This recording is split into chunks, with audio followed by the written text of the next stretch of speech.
in a dusty workshop filled with a rhythmic tick-tock of 1,000 tiny hearts. A young apprentice named Elias was polishing the gears of a magnificent royal timepiece. The work was tedious and, frankly, a bit pointless in his eyes. "Master Silas," Elias sighed, his breath fogging up a freshly polished gear. "These parts are hidden deep inside the gold casing. No one will ever know if they are dull or bright. Why must I spend hours on something that remains completely invisible?"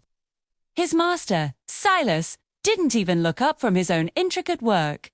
"The quality of the work is not for the eyes of the king, Elias," he said, his voice calm and steady. "It is for the soul of the maker.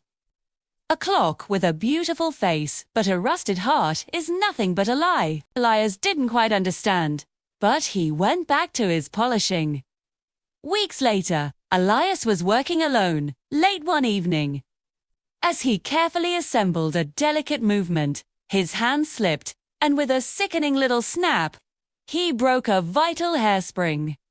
It was a tiny part, almost insignificant to the eye, but crucial to the clock's long-term accuracy. Panic set in. He knew he could hide the break with a tiny, almost undetectable bit of solder. The clock would run perfectly. For a year, maybe two, before it inevitably failed.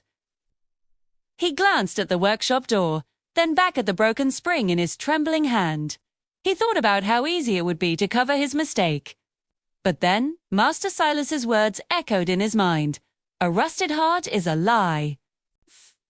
With a heavy sigh, he put the broken piece aside and waited for his master to return. When Silas arrived, Elias confessed his clumsiness, his head bowed in shame.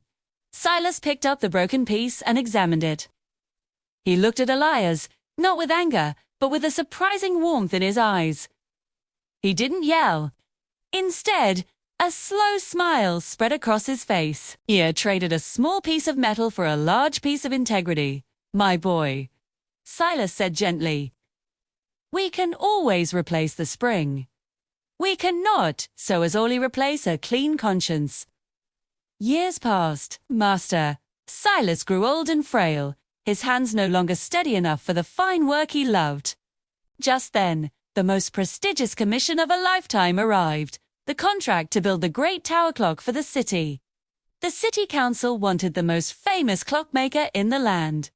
But Silas, with unwavering confidence, insisted that his apprentice, Elias, led the project.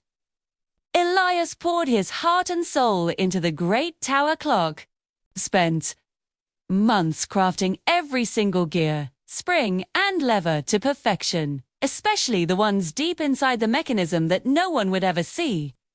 When the magnificent clock was finally unveiled, the entire city celebrated. At the ceremony, a skeptical council member approached Elias. "This is all very impressive," the man said, gesturing to the grand clock face. But how do we know this clock will truly last? How do we know you didn't cut corners on the inside, where we can't see?" Elias looked across the crowd and met the proud gaze of his old master, Silas, who gave him a subtle nod. Elias turned back to the councilman. "Because I am the one who has to live with the man I see in the mirror every morning," he replied, his voice clear and confident. "I built the inside of this clock as if the whole world were watching. That, right there, is the essence of true character. It's not about the applause or what people see.